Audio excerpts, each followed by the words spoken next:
The second planet from the Sun is Venus. It is named after the goddess of beauty, but as you will see, the planet's beauty is only skin deep. Early astronomers who viewed Venus through telescopes discovered a planet totally shrouded in clouds. Unable to see what lay beneath the clouds, they could only speculate as to what kind of surface it would have, and most importantly, if life existed there. The logic of the day went something like this. Venus is completely enclosed in cloud cover, therefore it must rain there a lot, and if it rains there a lot, then the surface must resemble a swamp, and if the surface resembles a swamp, then it must be home to the millions of different kinds of life that are found in the swamps on Earth. Everything from bugs to crocodiles. Well, as it turns out, there are no swamps on Venus, and no swamp creatures either. Tiny droplets of sulfuric acid, one of the most corrosive acids known, make up the hazy clouds of Venus. To our great disappointment, we will find no life on Venus, if we ever get there. Currently, we have no technology that could stand up to the vicious elements on the planet's surface. Beneath the high clouds of Venus lies a crystal-clear atmosphere composed mainly of carbon dioxide, nitrogen, and sulfur dioxide. At ground level, the poisonous atmosphere exerts an astounding pressure of 1,300 pounds per square inch on everything, the same pressure found at 3,000 feet below the surface of the ocean. And if the poison atmosphere and pressure didn't kill you, the heat would. 900 degrees Fahrenheit, hot enough to melt lead.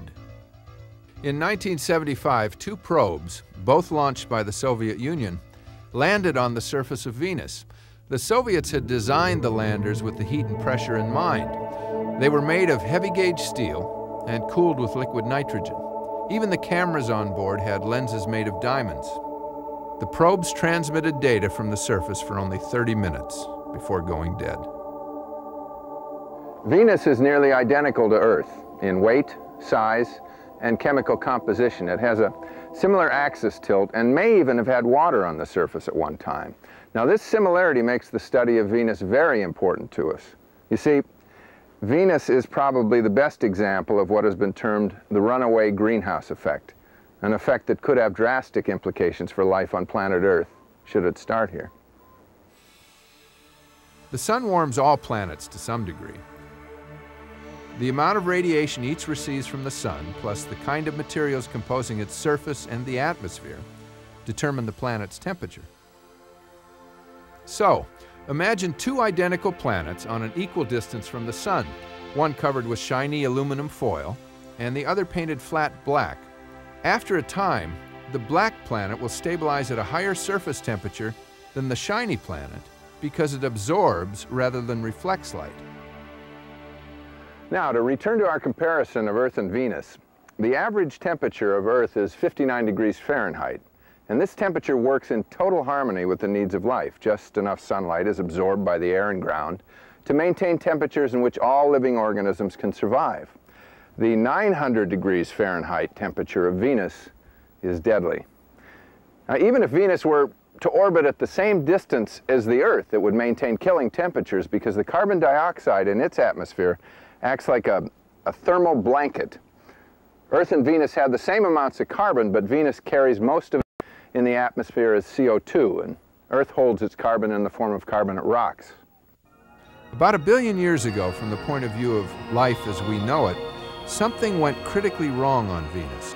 Something, possibly volcanoes out of control, released huge amounts of CO2 into the air.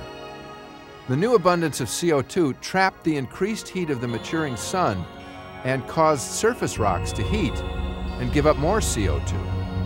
This began a cycle where more CO2 was released into the air to reflect more heat back to the surface, and so on, until Venus became the burning hell we know today. Here we see the true portrait of the second planet from the Sun, the goddess of beauty. The fourth planet from the Sun is Mars. Named after the Roman god of war, it is the only planet that, when viewed with the unaided eye, reveals a definite color: red. According to myth, soldiers slain on the battlefields were transported to Mars. Their spilled blood gave the planet its color. Mars has fascinated people since they first gazed upon it. But few went so far in their fascination as Percival Lowell, a wealthy young American astronomer who built his own private observatory in the 1890s to study the red planet. Like other astronomers in his day, Lowell drew sketches of canals crisscrossing the planet's surface. Lowell believed these to be part of an intricate irrigation network, canals that could only have been built by intelligent life. It's a mystery why so many astronomers drew canal systems on Mars. Better telescopes and photographic technologies revealed no canals, or even canal remnants. Not even natural phenomena that might be interpreted as canals were found. But at the time, the evidence of these canals gathered by Lowell was enough to set off a furor of Mars speculation.